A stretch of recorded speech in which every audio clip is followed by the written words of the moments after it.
Monsieur le Président des Assemblées du Gabon, Révérend apôtre Docteur Jules Benjamin Ngoua et Madame, Mesdames et Messieurs les membres, Madame et Messieurs les membres du Bureau national, en vos titres respectifs et conjoints, Messieurs les coordinateurs de zones évangéliques, Messieurs les pasteurs, distingués invités, Mesdames et Messieurs, Monsieur le Président, en l'absence du secrétaire général des Assemblées du Dieu du Gabon, le révérend Raphaël Lekossi, convalescent, et à qui nous souhaitons un total rétablissement, l'insigne honneur et l'agréable devoir me reviennent de prendre la parole à cette cérémonie pour vous souhaiter au nom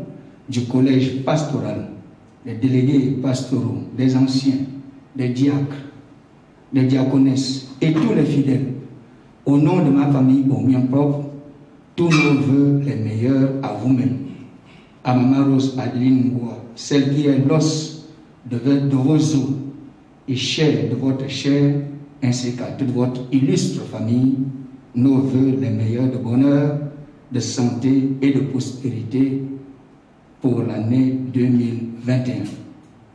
Monsieur le Président, la présentation des vœux s'enracine au fil des ans dans le calendrier des événements au sein des Assemblées de Dieu. Dans notre contexte, elle constitue un prétexte pour faire le bilan de l'œuvre après une année d'exercice. Cette occasion nous permet de nous adresser aux premiers responsables de notre mouvement pour dresser un bilan de l'œuvre et recevoir de lui un rafraîchissement de la vision et des perspectives pour l'année qui commence. Le tout dans un cadre convivial empreint de communion fraternelle. Cette année, ce grand moment qui aurait pu être un instant de retrouvailles d'un grand nombre se voit hélas ouvert qu'à des participants triés sur volet. En effet, outre la présence des membres du bureau national et leurs conjoints, nous avons les coordinateurs des zones évangéliques et quelques représentants ou responsables de certaines structures et directions. Monsieur le Président, révérend pasteur, Mesdames et Messieurs, l'année 2020 avait démarré avec beaucoup d'optimisme. L'œuvre dans tout le pays, après la cérémonie de l'Ikwala, était en effervescence au premier trimestre avant de vivre un véritable cauchemar. En effet, la pandémie Covid-19 s'est avérée dévastatrice à tout point de vue. Le monde entier est aux abois et le Gabon n'est pas en reste. Toutes les couches sociales sont affectées et l'Église en fait partie. Ce qui était annoncé en décembre comme épidémie en Chine est devenu une pandémie à l'échelle planétaire en quelques mois. Dans notre pays, le gouvernement de la République avait jugé utile de mettre en place un plan de riposte contre la Covid-19. Un des moments précieux a été le confinement total à la sortie d'un couvre-feu. Ces mesures ont vu la fermeture des lieux de culte. Les conséquences d'une telle décision sont indescriptibles pour l'Église. Ainsi, de mi-mars à novembre 2020, l'Église a vécu des temps extrêmement difficiles au Gabon. Pendant cette période, les assemblées de Dieu se sont impliquées dans 3 types de luttes. D'abord, elles ont œuvré avec d'autres communautés religieuses aux côtés du gouvernement pour l'aider dans l'opération banque alimentaire. Une bonne idée aux résultats mitigés. Parallèlement, et en interne, le fonctionnement des assemblées a été réorganisé. Ensuite, les actions contre la loi dépénalisant l'homosexualité dans notre pays ont aussi été menées. Puis, au regard de la non-prise en compte des communautés religieuses dans les mesures d'assouplissement, sous votre leadership, Monsieur le Président, un collectif du Corps de Christ a été constitué. Le but était entre autres de montrer l'unité des chrétiens du Gabon et de pousser le gouvernement à revoir sa stratégie concernant la réouverture des lieux de culte. Au sujet de ce collectif, tout peut être dit, du bon et du moins bon. Mais permettez-moi, Monsieur le Président, de marquer un arrêt nécessaire pour vous féliciter.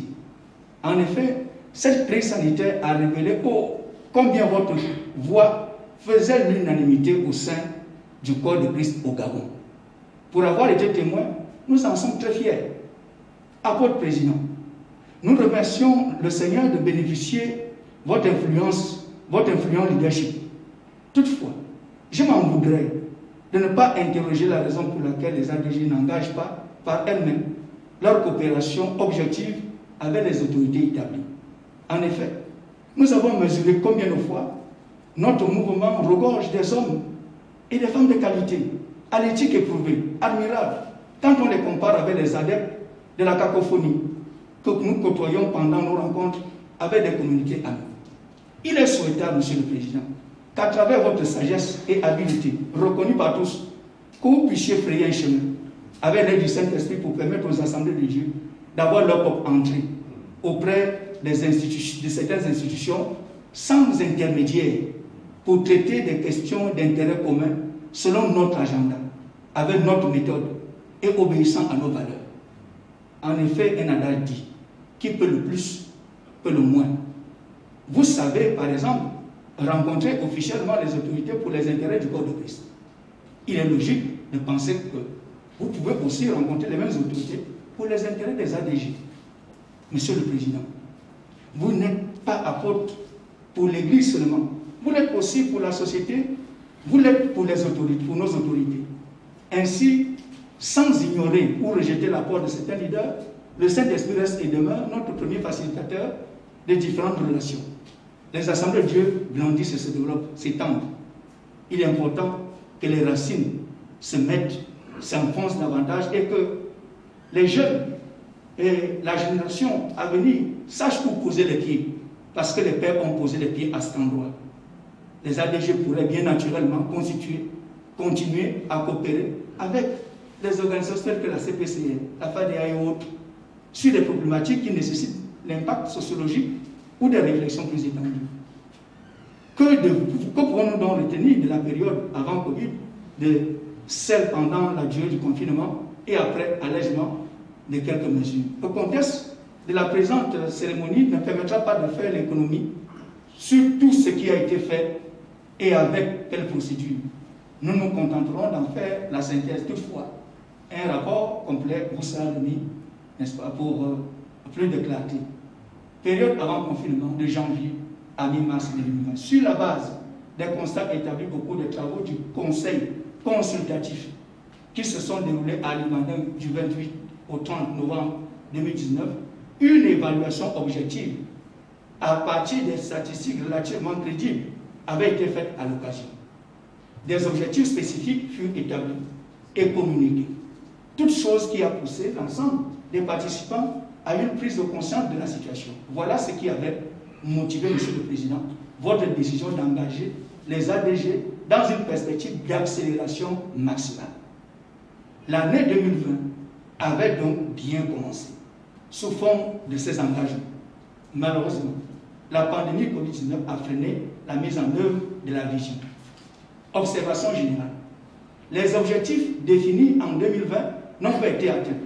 Il y a cependant eu de fortes activités au niveau des églises avant et même pendant la longue période de la fermeture des lieux de culte. La plupart des églises sur l'ensemble du territoire national prennent une part active aux différents programmes de prière nationale suite à la fermeture des lieux de culte. Elles ont également mis en place un plan de suivi d'enseignement en ligne à travers les réseaux sociaux. Elles participent au pastoral national sur Zoom. Après allègement, depuis novembre 2020 jusqu'à ce jour, en dépit des difficultés consécutives à la pandémie Covid-19, les serviteurs de Dieu résolument engagés à retrouver le dynamisme d'antan. Ainsi, depuis la réouverture des lieux de culte, les constats sont accablants. En effet, toutes les églises ont perdu des âmes et connaissent des difficultés financières. Les fidèles ne sont pas tous revenus jusqu'à présent. L'exercice du ministère connaît une véritable décadence au niveau de l'évangélisation, des implantations, la mission, l'enseignement, les visites et entretiens.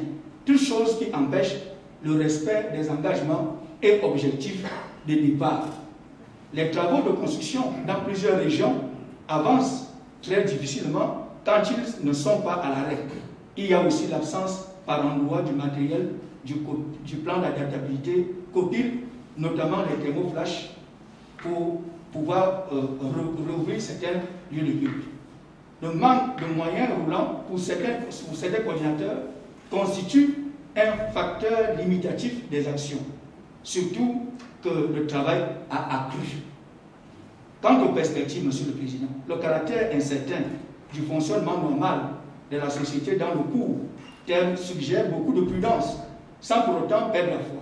À cet effet, l'idée générale consiste à reconduire les objectifs de 2020 en 2021. Puis, prier Dieu afin qu'il sorte l'humanité de ce cataclysme. Toutefois, la plupart des églises sont engagées dans la mission, l'implantation des églises, l'achat des parcelles et les œuvres sociales. Par ailleurs, on constate l'organisation de la mise en place des églises de maison dans toutes les provinces. La volonté de sensibiliser et de former nos membres à l'usage et accès aux NTIC devient une urgence nationale, car il est désormais impérieux d'adapter partout les programmes des églises au fonctionnement en ligne. Un plan de reconquête des âmes perdues adapté à chaque lieu ou zone est nécessaire. Des stratégies de financement de l'œuvre sont aussi à explorer, en dehors des formes habituelles, traditionnelles, dîmes et offrandes. Des différents départements et organisations, Monsieur le Président. En général, le fonctionnement des départements, organisations et œuvres temporelles n'a pas tenu ses promesses. La raison principale de ces contre-performances est connue. Les différents programmes d'activité n'ont donc pas été couverts. La pandémie n'a pas arrêté l'œuvre de Dieu. Elle a permis aux jeunes de s'adapter, de se réinventer et d'être plus innovants dans leurs actions. Et en effet, les bureaux régionaux de la JAD ont développé plusieurs activités d'évangélisation, d'édification et de réveil en ligne à travers les réseaux sociaux.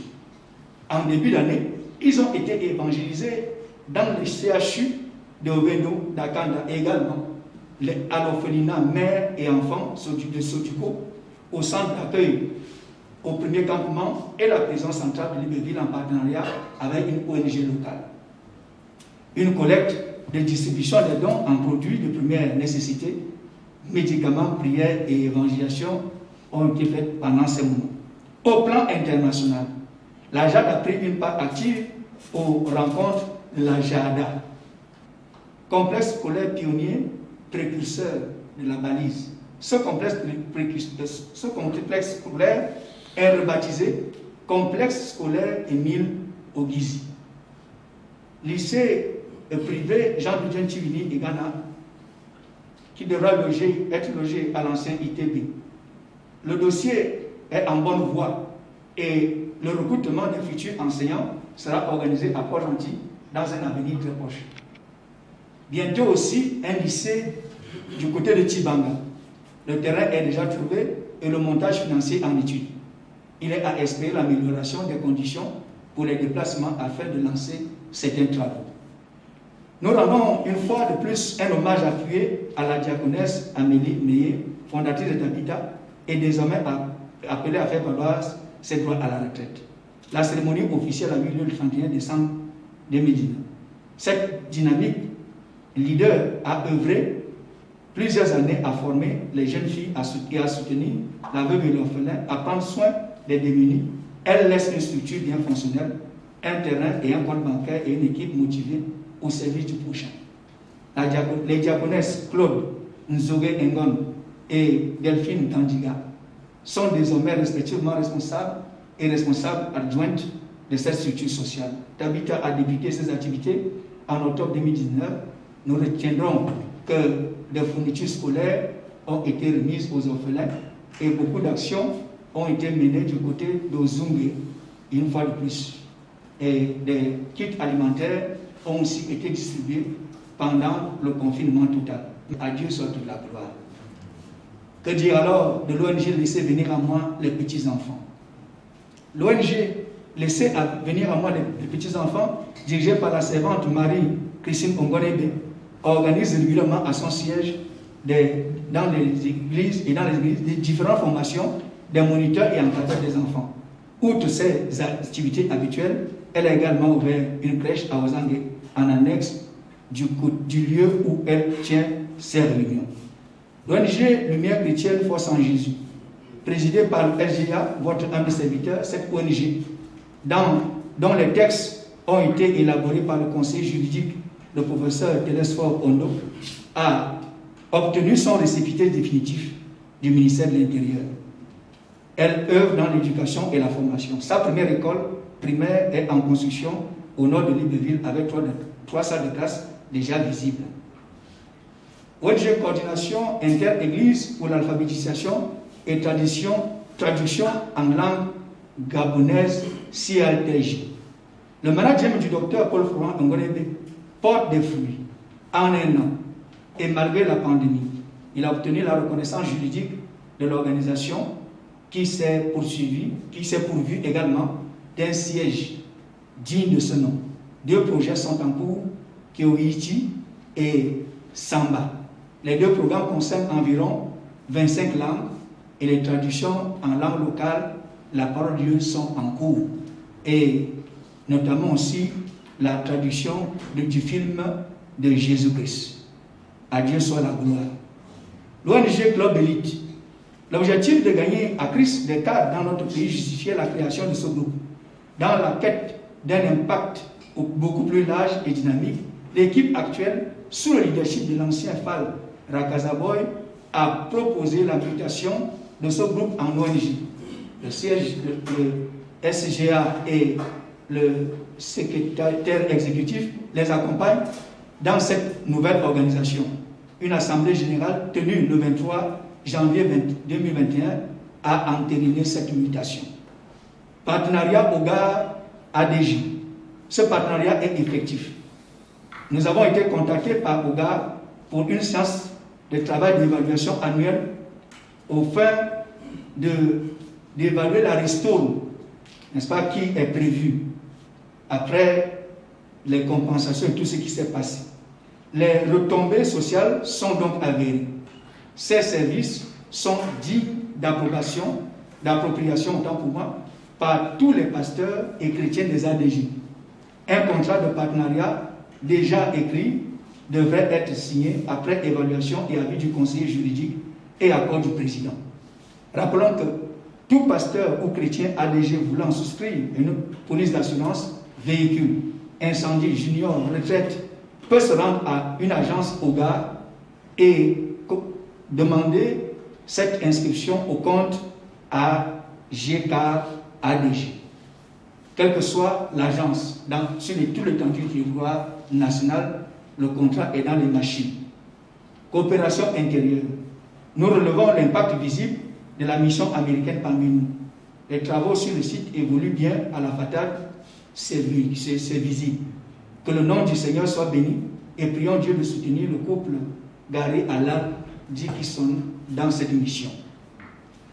Monsieur le Président, au sujet de la vie de l'Église dans les zones évangéliques, au-delà du constat général et après confinement, chaque coordination provinciale a mené des activités avec des résultats spécifiques.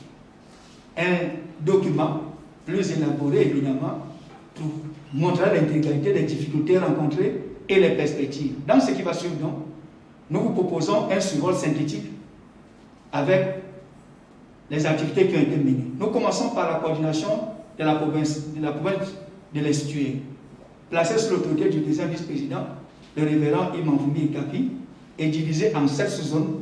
Diverses activités ont été menées en 2020, dont les plus importantes ont été les suivantes. La nuit de prière de 700 jeunes de l'AD Estuaire, des AD Estuaire, participation à la conférence Mission Internationale, Mission Intégrale, organisée par le Centre missionnaire apostolique CEMA au Beaulieu en mars 2020, sous zone nord. Participation à la formation sur le renforcement des capacités des coordinateurs des zones évangéliques tenues à Libreville en mars 2020. Organisation de plusieurs pastorales, tant locales qu'avec les autres dénominations, et lance la réunion d'intercession pasteur aux 2 mardis dans le mois. Achat d'un véhicule en plusieurs au président des ADG. Ouverture des centres de formation CFT et CFL. avec plus d'une centaine d'étudiants, comme annoncé à Ozang et Plénuti. Participation de la JAD STF aux différentes évangélisations et distribution des dons produits de première nécessité. Distribution des trousseaux scolaires, diverses distributions de denrées alimentaires. Organisation des évangélisations de Noël 2020. Construction d'un lieu de culte en cours sous zone nord par le SEMA à Vorma. En statistique, l'STF comptait avant la pandémie 114 lieux de culte et 36 pasteurs pour 11 495 âmes.